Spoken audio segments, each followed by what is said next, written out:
Hi, my name's Andrew, and first of all, I want to say thank you for taking the time to watch this video. Whether you're watching it in a store, whether the furniture store emailed it to you, or you may be watching it on their social media, the reason is that that store is a member of Furniture First. Our cooperative was founded in 1994, and we're member owned. And our sole reason is to be able to provide you, the consumer, the very best prices and very best products by pooling our resources together. Now, my role in Furniture First allows me to see what's happening in the home furnishings industry, not only here in the United States, but around the world. And I feel that we have a duty to tell you, our consumer, exactly all the disruptions that have happened to the home furnishings industry in the last 13 months. But as you can see on the screen, it's not just home furnishings. It's everything from home furnishings to cat food that are in short supply because of supply chain, because of labor issues, and because of transportation. Now, before we get started on a timeline of last year to now, I wanted to let you know that before COVID happened, the average mattress factory was making 3,000 mattresses per week. The average upholstery factory was making between 3,000 to 5,000 pieces a week. Those numbers are going to be important as we get into the video.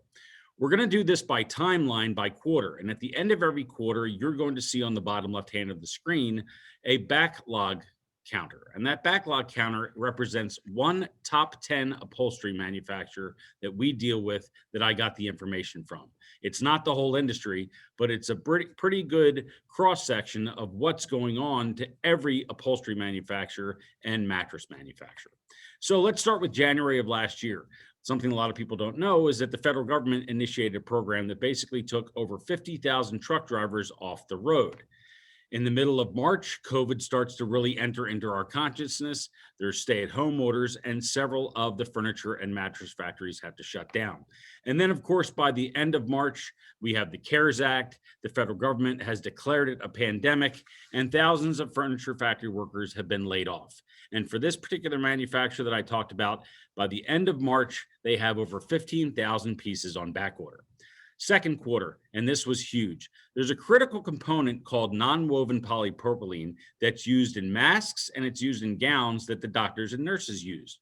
But it's also critical to making upholstery, and it's also critical to making Lysol wipes and mattresses. So what happened when COVID really started to rage, the companies that made the masks and the gowns basically cornered the market on this component, and no one in the home furnishings industry could buy any of it because they were boxed out by the companies that make the gowns and masks. During the months of May and June, if you made upholstery or mattresses, you couldn't find non-woven polypropylene anywhere. And then the demand for home furnishings started to really ramp up. In the middle of May of last year, it was more than 300% higher than it was for May of 2019. And factory workers were not coming back to work either because, unfortunately, they contracted COVID, or they realized that they were making more on unemployment with the extra $600 that the federal government was giving them than if they had gone to work. Now, I want to point out that that's not an editorial by me. I got that right from the Detroit News article, June 24th of last year. So this manufacturer that we're talking about, at the end of June, they had over 190,000 pieces on back order. Let's go to third quarter. Consumer demand is still going up like we've never seen before at an unprecedented rate. Beginning of July, there's a plywood shortage because of all the new home construction. And what's happening is the furniture and mattress manufacturers are only getting 30% of the plywood that they normally would. And then at the end of August, Hurricane Laura slams into the Louisiana coast and part of Texas. And before the storm made landfall, FEMA and the local and state governments went to any distributor they could find across the United States and bought up plywood to try to shore up the buildings where the hurricane was going to hit, especially in the Lake Charles area. And also, Hurricane Laura causes extreme damage to factories that make something called TDI, which is a foam component. But there are only 4 or 5 of these factories in the United States, and they're all located in the Gulf of Mexico. So when a natural disaster like this hits, it severely disables anyone's ability to produce foam.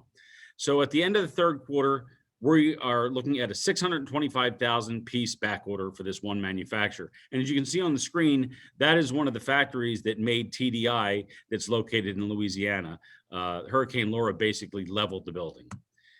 So for the final quarter of 2020, foam shortage is still a huge, huge issue. Once again, Furniture and mattress factories are only getting 30% of what they normally would get.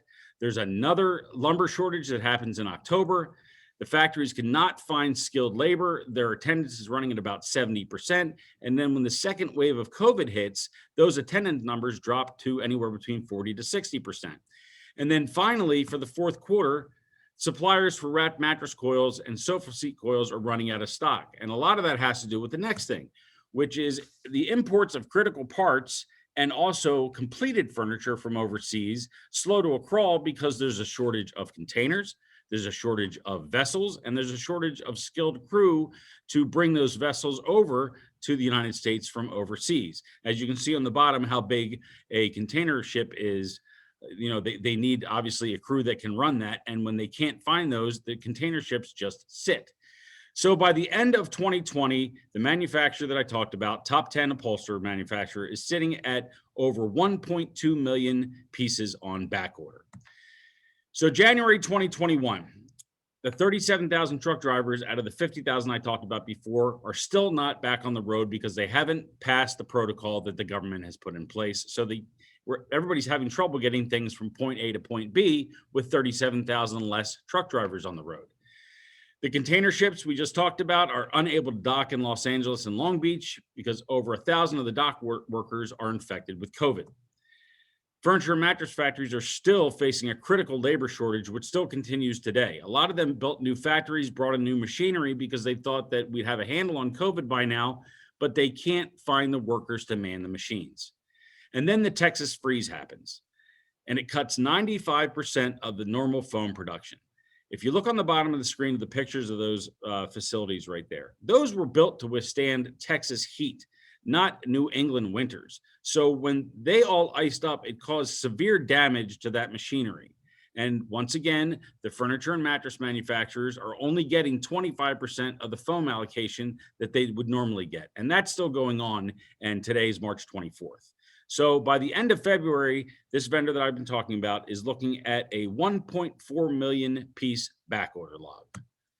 I want to show you this picture here as well. And this is taken from an Associated Press article that was written on the 21st of March.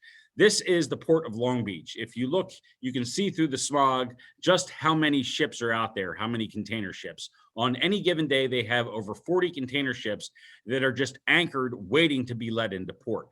Each one of those ships can have up to 1,400 containers on them. And it takes 8,000 trucks to unload one fully loaded container ship of 1,400 cans or containers, excuse me. We call them cans in the industry. So you can see how the driver issue I talked about before, everything's all connected. I want to thank you for watching this video. Your local furniture store, we are trying as hard as we can to get your product. We know you want it. We want to get it to you. That's how we stay in business, is by delivering to you your purchase. But as you can see, there's so many things that are out of our control, so many things out of the manufacturer's control. Mother Nature did a job on the furniture business last year between the hurricanes, the plywood, and the foam situation that's still going on now. So I hope this video wasn't too long for you. I hope it was educational. Once again, I want to thank you for shopping your local furniture store. Thank you for your patience. Thank you for your business. And we hope you have a great day.